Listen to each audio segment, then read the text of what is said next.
ഊർജിതമായ തെരച്ചിലാണ് എല്ലാ ഭാഗങ്ങളും കേന്ദ്രീകരിച്ച് ഇന്ന് നടന്നത്. കൂടുതൽ സാങ്കേതിക സംവിധാനങ്ങൾ ഉൾപ്പെടെ ഉപയോഗിച്ചുകൊണ്ടായിരുന്നു ഇന്ന് തെരച്ചിൽ.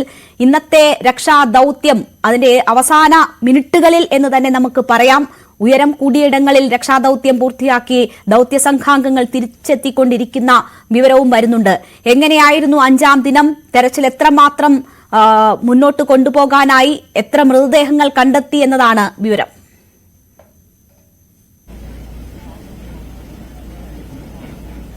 രേണുക, 5ാം നാൾ രേണുക പറഞ്ഞതുപോലെ തന്നെ കുറച്ചുകൂടി സിസ്റ്റമാറ്റിക് ആയിരുന്നു രക്ഷാപ്രവർത്തനങ്ങൾ നടന്നത്. പ്രത്യേകിച്ച് രാവിലെ മുതൽ തന്നെ 4 സംഘങ്ങളായി സൈന്യമടക്കം NDRF അടക്കം അതുപോലെ തന്നെ പോലീസും അതുപോലെ തന്നെ സന്നദ്ധ സംഘടനകളുടെ സംഘവും ഒക്കെ അടങ്ങുന്ന 4 സംഘങ്ങളായി തിരിച്ച് 4 സോണുകളായി തിരിച്ചുള്ള ഒരു പരിശോധനയാണ് ഇന്ന് രാവിലെ മുതൽ തന്നെ നടന്നത്. പ്രത്യേകിച്ച് ചൂരൽമല, അതുപോലെ തന്നെ പുഞ്ചിരിമട്ടം, അതുപോലെ മുണ്ടക്കൈ 3 മേഖലകളിലും പിന്നെ സ്കൂൾ റോഡ് കേന്ദ്രീകരിച്ചും ഒരു തെരച്ചിൽ നടന്നിരുന്നു. ഇങ്ങനെ 4 സോണുകളാക്കി തിരിച്ചുള്ള തെരച്ചിലാണ് നടന്നത്. അതുതന്നെ രാവിലെ മുതൽ തന്നെ എല്ലാവരും ഒരേ ഭാഗത്തേക്ക് പോകുന്നതിന് പകരം സന്നദ്ധ പ്രവർത്തകരെയും സൈന്യത്തെയും ഒക്കെ പരക്കെ വിന്യസിച്ചുകൊണ്ട്, അതായത് ഒരു മേഖലയാണെങ്കിൽ ആ മേഖലയിലെ പരമാവധി സ്ഥലത്തേക്ക് കൂടുതൽ ആളുകൾ പോയി അവിടെ എവിടെയെങ്കിലും ഒരു മൃതദേഹത്തിന്റെ സാന്നിധ്യമുണ്ടോ എന്ന് പരിശോധിക്കുകയും അങ്ങനെ പരിശോധിച്ചതിനു ശേഷം പിന്നീട് അവിടെ ഒരു എന്തെങ്കിലും ഒരു സാന്നിധ്യം കണ്ടാൽ മണ്ണിനടിയിലാണെങ്കിൽ സ്നിഫർ ഡോഗുകളെ കൊണ്ടുവന്ന് അത് പരിശോധിച്ച്, അതുപോലെ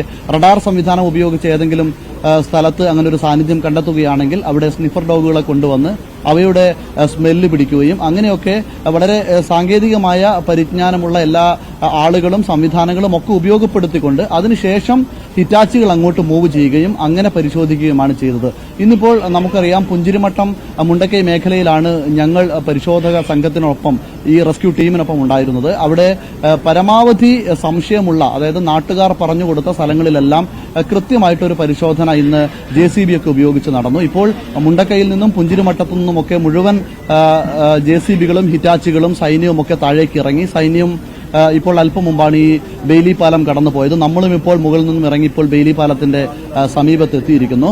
അതുപോലെ തന്നെ ഈ മേഖലയിലും, ഈ ബെയിലി പാലത്തിന്റെ പരിസരത്ത് ചൂരൽമല മേഖലയിലും അതുപോലെ തന്നെയാണ് പരിശോധന നടന്നത്. ഏതായാലും ഇന്ന് പരിശോധനയിൽ 2 മൃതദേഹങ്ങളാണ് കിട്ടിയത്. ഒരു കുട്ടിയുടെ മൃതദേഹം ലഭിച്ചു. അത് ഈ ഹൈസ്കൂൾ റോഡിന്റെ ആ ഒരു പരിസരത്ത് നിന്നും ഒരു കുട്ടിയുടെ മൃതദേഹം ലഭിച്ചു എന്നുള്ളതാണ് ഈ തെരച്ചിൽ ലഭിച്ച ഒന്ന്. രണ്ടാമത് ഒരു ബീഹാർ സ്വദേശിയുടെ മൃതദേഹം കൂടി ഇന്ന് ലഭിച്ചിട്ടുണ്ട്. ഈ 2 മൃതദേഹങ്ങളാണ് ഇന്നത്തെ തെരച്ചിൽ ലഭിച്ചത്.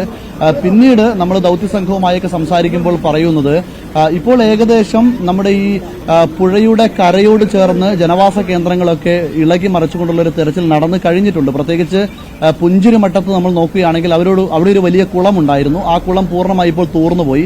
ആ കുളം പൂർണ്ണമായി 2 ഹിറ്റാച്ചികൾ ഉപയോഗിച്ച് മാന്തി പരിശോധിച്ചു. പക്ഷെ അവിടെ നിന്നൊന്നും ഒരു ജീവന്റെ ഒന്നും അല്ല, മറിച്ച് മൃതദേഹങ്ങളൊന്നും തന്നെ കിട്ടിയിട്ടില്ല. എങ്കിൽ പോലും ഇപ്പോൾ ദൌത്യസംഘം പറയുന്നു, ഇനിയൊരു മൃതദേഹത്തിന്റെ സാന്നിധ്യം ഉണ്ടാവുകയാണെങ്കിൽ നമ്മൾ രാവിലെയൊക്കെ കണ്ട പോലെ തന്നെ ഈ പുഴയിൽ അങ്ങകലെ വെള്ളരിമലയ്ക്ക് മുകളിൽ ഉരുൾപൊട്ടിയ സ്ഥലം മുതൽ ഇങ്ങ് താഴെ വരെ, പ്രത്യേകിച്ച് ഈ ബെയിലി പാലം വരെ പുഴയിൽ വലിയ ഉരുളൻകല്ലുകൾ വന്ന് അടിഞ്ഞു കിടപ്പുണ്ട്. ഇനിയിപ്പോൾ ആ ഉരുളൻകല്ലുകൾക്ക് അടിയിലൊക്കെ മൃതദേഹം കുടുങ്ങിക്കിടക്കുന്ന ഒരു സാധ്യത മാത്രമേ ഉള്ളൂ എന്നാണ് ഈ ദൌത്യസംഘമൊക്കെ നമ്മോട് പറഞ്ഞത്. പക്ഷേ ആ ഒരു തെരച്ചിൽ സാധ്യമാകണമെങ്കിൽ ഈ പുഴയിൽ വലിയ കല്ലുകളായതുകൊണ്ട് തന്നെ അത് മാറ്റി പരിശോധിക്കുക എത്രത്തോളം സാധ്യമാണെന്ന് അറിയില്ല. ഏതായാലും പരിശോധന അതിന്റെ ഒരു അവസാന ഘട്ടത്തിലേക്ക് എന്നുള്ള തരത്തിൽ തന്നെയുള്ള സൂചനകളാണ് നമുക്ക് ലഭിക്കുന്നത്. ഏതായാലും ഇന്നത്തെ പരിശോധന മുഖ്യമന്ത്രി സൂചിപ്പിക്കുകയും ചെയ്തു. നമുക്കറിയാം സൈന്യം 3ാം ദിവസം തന്നെ അവിടെ ജീവനോടെ ആരും അവശേഷിക്കുന്നില്ല എന്ന കാര്യം പറഞ്ഞിരുന്നതാണ്. അങ്ങനെ ഓരോ ഇടവും ഓരോ ഇഞ്ചും പരിശോധിച്ച് ദൌത്യസംഘം അത്തരമൊരു നിഗമനത്തിലെത്തിയതാണ്. പക്ഷേ ഇന്നലത്തെ റഡാർ സിഗ്നലുകൾ കുറച്ച് പ്രതീക്ഷ നൽകിയിരുന്നു. അത് പക്ഷേ തെരച്ചിലിനൊടുവിൽ നിരാശയായിരുന്നു ഫലം. ഇനിയിപ്പോൾ ഏതെങ്കിലും തരത്തിൽ തെരച്ചിലിന്റെ ഈ സ്ട്രാറ്റജി മാറ്റേണ്ടതുണ്ട് എന്ന് മനസ്സിലാകുന്നുണ്ടോ? ഇപ്പോഴും ഇന്നും ചാലിയാറിന്റെ ഭാഗങ്ങളിൽ നിന്ന് കൂടുതൽ മൃതദേഹങ്ങൾ കണ്ടെത്തുന്ന സാഹചര്യമുണ്ടായി. അതേസമയം മുണ്ടക്കയിലും ഈ പുഞ്ചിരിമട്ടത്തുമൊക്കെ ആളുകൾ, പ്രദേശവാസികൾ പറഞ്ഞ സാധ്യതയുണ്ട് എന്ന് പറഞ്ഞ ഇടങ്ങൾ പരിശോധിച്ചിട്ടും ഒരു ദിവസം നീളുന്ന പരിശോധന നടത്തിയിട്ട് പോലും ഒന്നും കണ്ടെത്താനാകാത്ത സാഹചര്യവുമുണ്ട്. അപ്പോൾ ഇതൊക്കെ ഇന്ന് മന്ത്രിതല സമിതി വിശദമായി തന്നെ ചർച്ച ചെയ്യുമോ? അത് സേനാ ദൌത്യ സംഘാംഗങ്ങളുമായിട്ടൊക്കെയും ചർച്ച ചെയ്തായിരിക്കുമോ നാളെ ഇനി എങ്ങനെ തെരച്ചിൽ വേണമെന്ന കാര്യത്തിൽ ഒരു തീരുമാനമെടുക്കുക?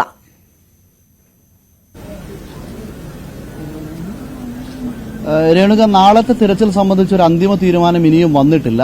പക്ഷേ നമുക്ക് ദൌത്യ സംഘങ്ങളൊക്കെ നമ്മളോട് പറയുന്നു, പ്രത്യേകിച്ച് NDRF ആണ് തുടക്കം മുതലേ ഈ മേഖലയുമായി ബന്ധപ്പെട്ട് NDRFും പോലീസും ഫയർ ആൻഡ് റെസ്ക്യൂവും ഒപ്പം പിന്നീട് സൈന്യവും എത്തി.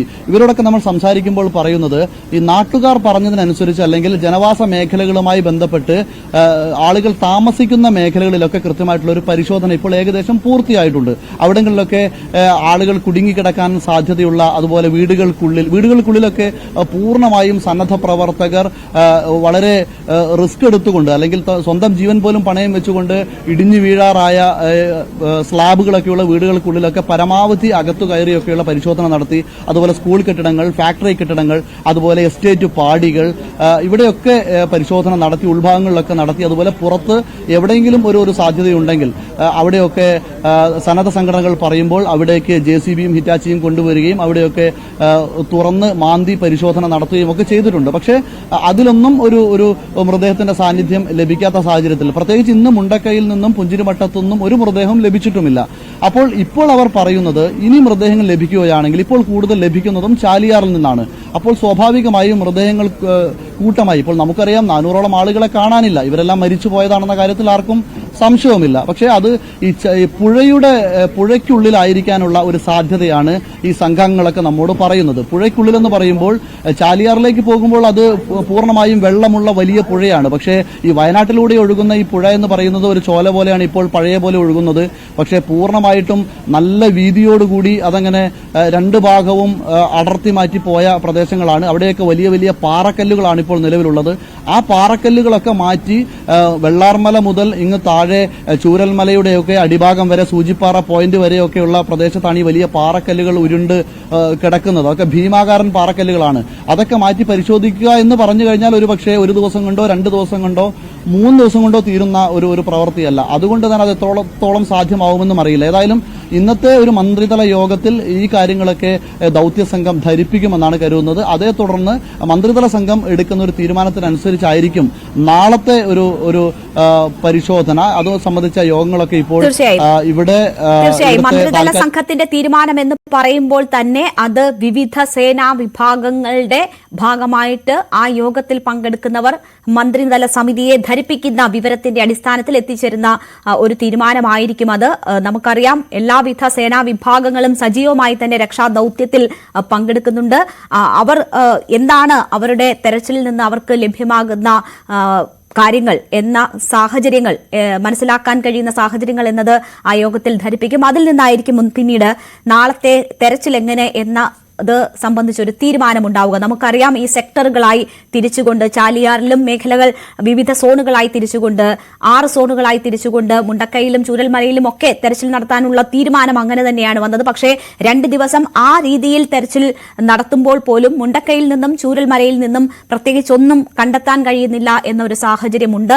ഇന്നലെ റഡാർ സിഗ്നൽ കിട്ടിയയിടത്ത് പരിശോധന നടത്തി, മണിക്കൂറുകൾ നടത്തി, ഒന്നും കണ്ടെത്താനാകാത്ത സാഹചര്യത്തിൽ അത് നിർത്തിവെക്കാൻ തീരുമാനിക്കുന്നു. അപ്പോൾ മുഖ്യമന്ത്രിയുടെ ഇടപെടലിൽ വീണ്ടും ദൌത്യം തുടരുന്നു. പക്ഷേ 9-10 മണിയാകുമ്പോഴേക്ക് അവിടുത്തെ നാട്ടുകാർ തന്നെ ഇനി ഇവിടെ ഒന്നും അവശേഷിക്കുന്നില്ല, തെരച്ചിൽ നിർത്തുന്നതാണ് നല്ലത് എന്ന് ദൌത്യസംഘാംഗങ്ങളോട് അങ്ങോട്ട് ആവശ്യപ്പെടുന്ന സാഹചര്യം പോലും നമ്മൾ കണ്ടതാണ്. അപ്പോൾ എന്താണ് ഇനി തെരച്ചിലിന്റെ രീതി എന്നത് ഇന്നത്തെ മന്ത്രിതല ഉപസമിതിയുടെ യോഗത്തിന് ശേഷമായിരിക്കും വ്യക്തമാവുക. അതനുസരിച്ചായിരിക്കും ഇനി നാളെ തെരച്ചിൽ ആരംഭിക്കുക.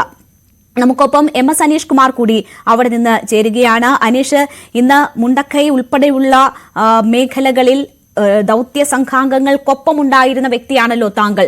പുഞ്ചിരിമട്ടത്ത് ഒരു കുളം, അവിടെ ഈ തേയില മറ്റും നനയ്ക്കാനായി ഉപയോഗിക്കുന്ന വെള്ളം അങ്ങനെ ശേഖരിച്ചിരുന്ന കുളം കേന്ദ്രീകരിച്ചായിരുന്നു ഇന്ന് പ്രധാനമായും ആ പ്രഭവ കേന്ദ്രമെന്ന് കരുതുന്ന പുഞ്ചിരിമട്ടത്ത് തെരച്ചിൽ നടന്നത്. പക്ഷേ ഒന്നും കണ്ടെത്താനായിട്ടില്ല എന്ന ഒരു സാഹചര്യമാണ് അവിടെയുള്ളത്. പല ദൌത്യ സംഘത്തിൽപ്പെട്ടവരും തന്നെ ഇനി ഇവിടെ തെരച്ചിൽ എത്രമാത്രം സാധ്യമാകുമെന്ന ഒരു സംശയം ഉന്നയിക്കുന്നുണ്ട്. ഇന്ന് 3 യുവാക്കൾ സൂചിപ്പാറയിൽ കുടുങ്ങാനിടയായ സാഹചര്യം എന്ന് പറയുന്നത് തന്നെ ഇവിടങ്ങളിൽ തെരച്ചിൽ നടത്തിയിട്ട് കാര്യമില്ല എന്ന ബോധ്യത്തിൽ അവർ അധികൃതർ ഒക്കെ നൽകുന്ന നിർദ്ദേശം മറികടന്നുകൊണ്ട് വനഭാഗത്തേക്ക് കടന്ന് ജീവന് പോലും ഭീഷണി ഉണ്ടാക്കുന്ന ഇടത്തേക്ക് കടന്ന് തെരച്ചിൽ നടത്താൻ തീരുമാനിച്ചതിനാലാണ് അങ്ങനെ ഒരു സാഹചര്യം ഉണ്ടായത്. അപ്പോൾ എത്രമാത്രം ശ്രമകരമാണ് ഇനിയുള്ള ദൗത്യമെന്നാണ് മനസ്സിലാകുന്നത്. ഇനി ശേഷിപ്പുകൾ മനുഷ്യന്റെ മൃതദേഹം അല്ലെങ്കിൽ മൃതദേഹ അവശിഷ്ടങ്ങളുടെ ശേഷിപ്പുകൾ ഉണ്ടാവുക വനമേഖലയിലാണ് എന്ന തരത്തിലുള്ള സംശയങ്ങൾ കൂടുതൽ ബലപ്പെടുകയാണ്.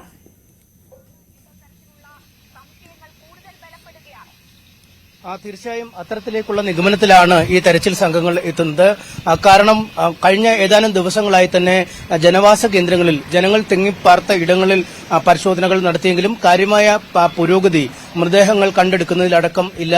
സ്കൂൾ പരിസരത്തും മുണ്ടക്കൈ ഭാഗത്തുമൊക്കെ മണ്ണ് നീക്കിയുള്ള പരിശോധനകൾ വളരെ ഊർജിതമായി നടത്തിയിരുന്നു. അവിടെ റഡാർ സംവിധാനം വഴി മണ്ണിനടിയിൽ ജീവന്റെ എന്തെങ്കിലും തുടിപ്പുണ്ടോ എന്ന് കണ്ടെത്തുന്നതിനുള്ള പരിശോധനകൾ ഇന്നും നടത്തിയിരുന്നു. ഇന്നലെയും മിനിയാന്നുമൊക്കെ കാര്യമായി നടക്കുകയും ചെയ്തു. ഒപ്പം ഈ മനുഷ്യഗന്ധം പിടിച്ചെടുക്കാൻ ശേഷിയുള്ള നായ്ക്കളെ ഉപയോഗിച്ചുള്ള പരിശോധനകളും നടക്കുന്നുണ്ട്. പക്ഷേ ഇത്തരം പരിശോധനകളിലൊന്നും ജീവന്റെ തുടിപ്പുകളോ അല്ലെങ്കിൽ ഇതുമായി ബന്ധപ്പെട്ട ജീവനില്ലാത്ത മൃതശരീരമടക്കമുള്ളതിന്റെ അടയാളങ്ങളോ ഒന്നും അവശേഷിക്കാത്ത ഒരു സാഹചര്യം.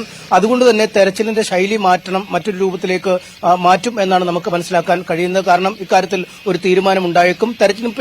തെരച്ചിലിന്റെ ഒരു നിർണായക ഘട്ടം കഴിഞ്ഞിരിക്കുന്നു എന്ന് തന്നെ നമുക്ക് പറയാനും കഴിയും. നേരത്തെ ദുരിതാശ്വാസ ക്യാമ്പുകളിലും മറ്റും താമസിക്കുന്നവർ നൽകിയ വിവരങ്ങൾ അനുസരിച്ച് പലപ്പോഴും ഈ ആദ്യ ഉരുൾപൊട്ടൽ വന്നപ്പോൾ അവർ ഒന്നിച്ച് ഒരു കെട്ടിടത്തിലേക്കൊക്കെ മാറി നിൽക്കുകയായിരുന്നു പലയിടങ്ങളിലും. അപ്പോഴാണ് രണ്ടാമത്തെയും മൂന്നാമത്തെയും ഉരുൾപൊട്ടൽ ഉണ്ടാവുകയും ആ നിന്ന സ്ഥലങ്ങൾ തന്നെ തകർന്ന് അവർ പുഴയിലെ വലിയ ജലപ്രവാഹത്തിലേക്ക് വീഴുകയും ചെയ്ത് അതുകൊണ്ട് തന്നെ ആ പുഴയിലൂടെ ഒഴുകിപ്പോകുന്നതിനും കാട്ടിന്റെ വിവിധ പ്രദേശങ്ങളിലൊക്കെ എത്തുന്നതിനുമുള്ള സാധ്യതകൾ തള്ളിക്കളയാൻ കഴിയില്ല എന്നാണ് ആ ദൌത്യസംഘങ്ങൾ പറയുന്നത്. കാരണം പുഴ വലിയ രീതിയിൽ വലിയ പ്രഹരശേഷിയോടുകൂടിയാണ് ഒഴുകിയത്. പിന്നീട് ആ പുഴയുടെ പ്രവാഹത്തിന് മാറ്റമുണ്ടാവാം. പരന്നൊഴുകിയ പുഴ പിന്നീട് സാധാരണഗതിയിലേക്കുള്ള ഒഴുക്ക് കൈവരിക്കുന്ന ഒരു സാഹചര്യമുണ്ട്. അതുകൊണ്ട് ഈ കാട്ടിലേക്കും മറ്റും പോയ മൃതശരീരങ്ങൾ ആ മേഖലകളിലെ കുറ്റിക്കാടുകളിലും മറ്റും തങ്ങിയിരിക്കുന്നതിനുള്ള സാധ്യതകളൊക്കെ ഉണ്ട്. എന്തായാലും അതൊക്കെ കണക്കുകൂട്ടിയാണ് ചില സന്നദ്ധ സംഘടനയിലെ ആളുകളും മറ്റുമൊക്കെ സൂചിപ്പാറ പോലെയുള്ള ഇടങ്ങളിലൊക്കെ പോയി പരിശോധന നടത്തുകയും പിന്നീട് അവർ അപകടത്തിൽപ്പെടുകയും ചെയ്ത വിവരങ്ങളൊക്കെ നമ്മൾ അറിയുകയും ചെയ്തു. അതുകൊണ്ട് തന്നെ ഇത്തരം കാട്ടിലേക്ക് കൂടുതൽ ഇടങ്ങളിലേക്ക് പരിശോധന നടത്തണമോ അതോ വെള്ളത്തിലെ പരിശോധന വർദ്ധിപ്പിക്കണമോ, ഈ മണ്ണ് മാറ്റിയുള്ള പരിശോധന എത്ര ദിവസം തുടരണം എന്ന കാര്യത്തിലൊക്കെ സർക്കാർ ഒരു തീരുമാനമെടുക്കും. എന്തായാലും തെരച്ചിൽ വളരെ പെട്ടെന്ന് അവസാനിപ്പിക്കാൻ കഴിയില്ല. കാരണം നിലവിൽ തന്നെ 200-ലധികം ആളുകൾ ഔദ്യോഗിക കണക്കുകൾ അനുസരിച്ച് കാണാതായവരുണ്ട്. ഒപ്പം അനൌദ്യോഗിക കണക്കുകൾ അനുസരിച്ച് ജില്ലാ ഭരണകൂടമൊക്കെ നൽകുന്ന സാധാരണ രീതിയിലുള്ള കണക്കുകൾ അനുസരിച്ച് പോലും 400-ലധികം ആളുകളെ ഇനി കാണാൻ ഉണ്ട് എന്നാണ്. ഇത്രയധികം ആളുകളെ കാണാൻ ഉള്ളപ്പോൾ തെരച്ചിൽ പെട്ടെന്ന് ഒറ്റയടിക്ക് നിർത്താൻ കഴിയില്ല എന്ന ഒരു സാഹചര്യമുണ്ട്.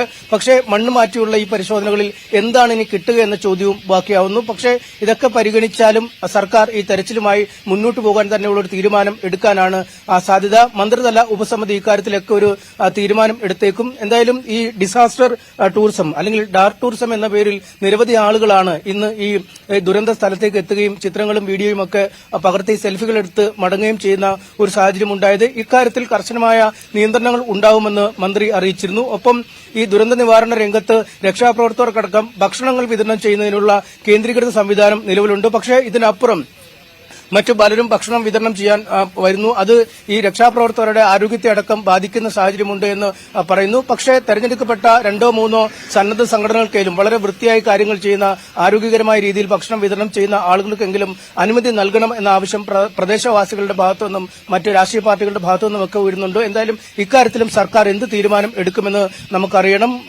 ആകെ തുക പരിശോധിച്ചാൽ ഇന്ന് കാര്യമായ മൃതശരീരങ്ങൾ കണ്ടെത്താൻ കഴിയുകയോ മറ്റ് ജീവന്റെ തുടിപ്പുകൾ കണ്ടെത്താൻ കഴിയുകയോ ചെയ്ത ദിവസമല്ല.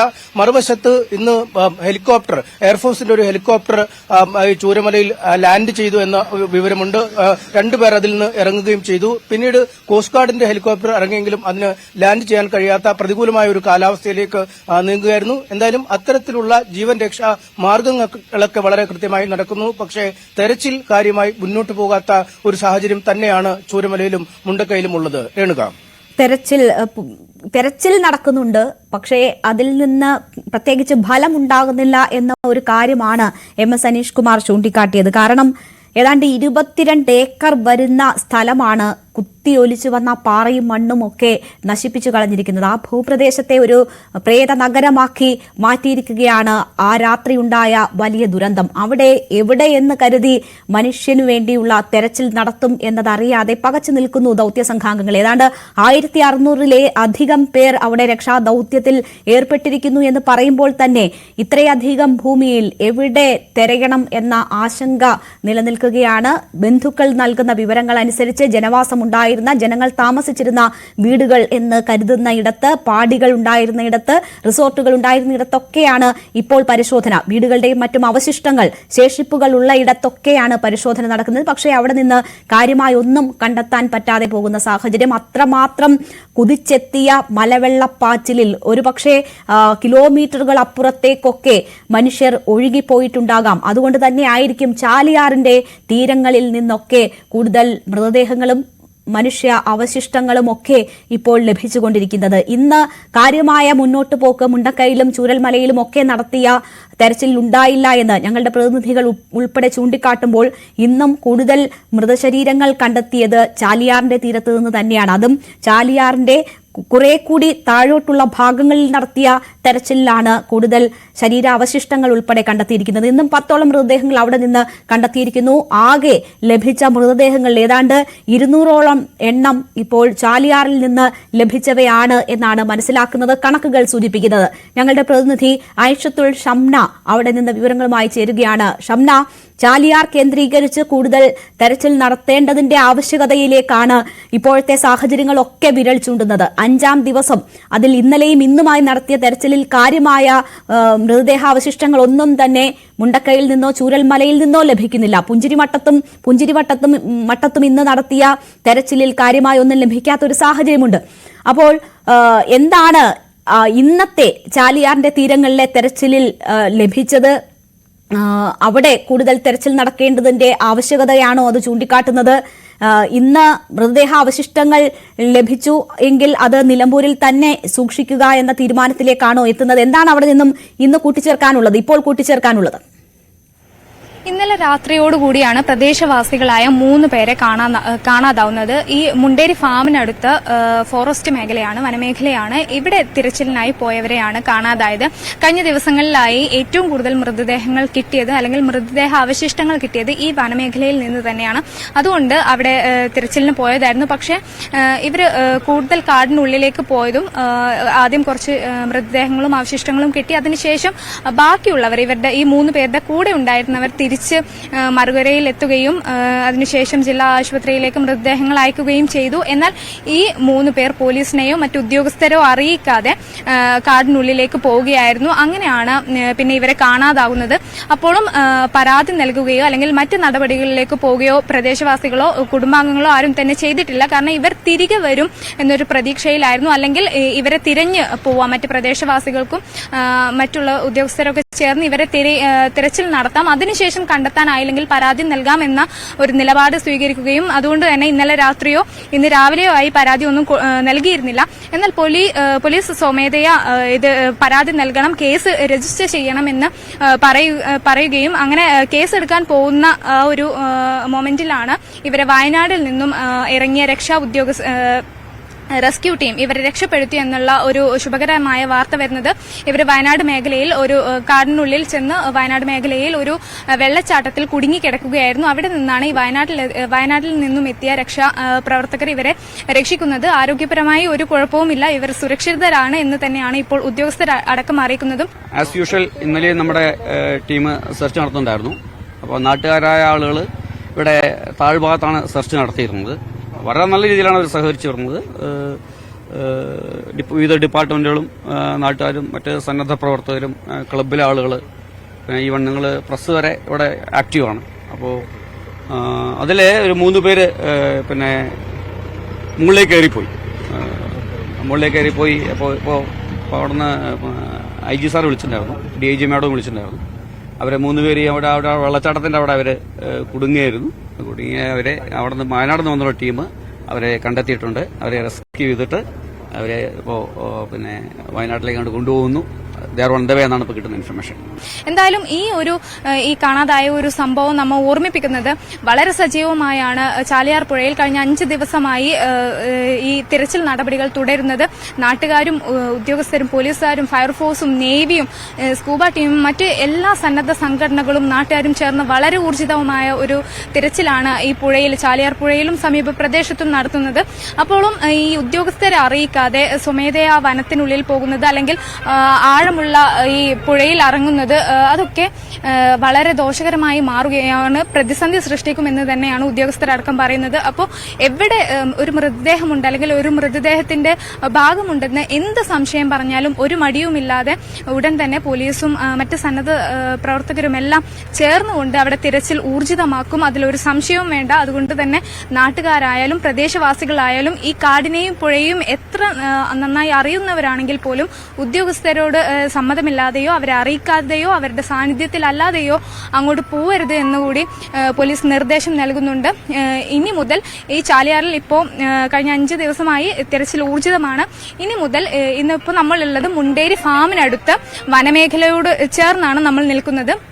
ഇവിടെ നിന്നും താഴോട്ട്, അതായത് മുക്കം ഭാഗത്തേക്ക് അങ്ങോട്ടായിരിക്കും ഇനി മുതൽ തിരച്ചിൽ ഊർജിതമാക്കുക എന്നാണ് ഇപ്പോൾ ഉദ്യോഗസ്ഥരടക്കം നമ്മോട് വ്യക്തമാക്കുന്നതും. കാരണം ഈ മേഖലയിൽ കഴിഞ്ഞ ദിവസങ്ങളിലായൊക്കെ ഈ മേഖലയിൽ മുണ്ടേരി ഫാമിനോടടുത്ത വനമേഖലയിലായിരുന്നു തിരച്ചിൽ. ഇവിടെ നിന്ന് ഒരുപാട് മൃതദേഹങ്ങൾ കണ്ടെത്തിയിട്ടുണ്ട്. എന്നാൽ കഴിഞ്ഞ 2 ദിവസം ഇന്നലെയും ഇന്നുമായി ഇവിടെ നിന്ന് മൃതദേഹങ്ങൾ ലഭിക്കാതിരിക്കുകയും ഒപ്പം തന്നെ താഴ്ഭാഗത്ത് നിന്നും കുറച്ച് താഴോട്ട് മുക്കം മേഖലയിൽ നിന്നൊക്കെ മൃതദേഹങ്ങൾ കണ്ടെടുക്കുക കൂടി ചെയ്ത സാഹചര്യത്തിൽ ഇനി മുതൽ അങ്ങോട്ടായിരിക്കും തിരച്ചിൽ ഊർജിതമാക്കുക. ഒപ്പം തന്നെ ഇവിടെയും സമാന രീതിയിൽ തിരച്ചിൽ ഉണ്ടാവും എന്നുകൂടി ഉദ്യോഗസ്ഥർ അറിയിക്കുന്നുണ്ട്.